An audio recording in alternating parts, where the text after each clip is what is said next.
এক বৃন্তে দুইটি কুসুম হিন্দু মুসলমান।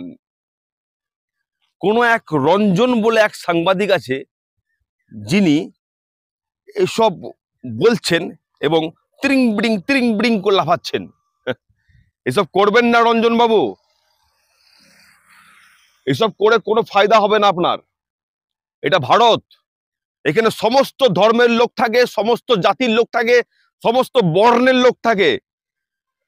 তাদের মধ্যে ভেদাভেদ করে আপনার কোনো লাভ হবে না। হ্যাঁ, লাভ হতে পারে, আপনার টিআরপি বাড়বে, বেতন বাড়বে, ভাইরাল হবেন। আর সেকেন্ড লাভ, আপনার যে মালিক আছে সে খুশি হবে, আর মালিক খুশি হলে আপনার প্রমোশন হবে, তাই না? করুন। আপনার কোনো একটা প্রোগ্রামে আপনি আমাকে ডেকেছিলেন গেস্ট হিসাবে, অ্যাজ এ অনুব্রত মণ্ডল হিসাবে, সেটা আপনার মনে আছে?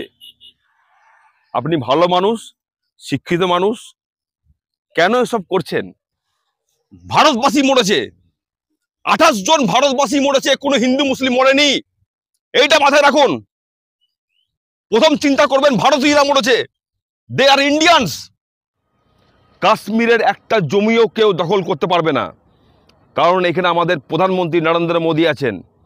ভরসা রাখুন, সমস্ত সন্ত্রাসবাদ শেষ করে দেবেন উনি। টাইম চাই। যেখানে মোদিজি আছে সেখানে 100% গ্যারান্টি আছে। Jai Hind, Vande Mataram. I proud to be an Indian.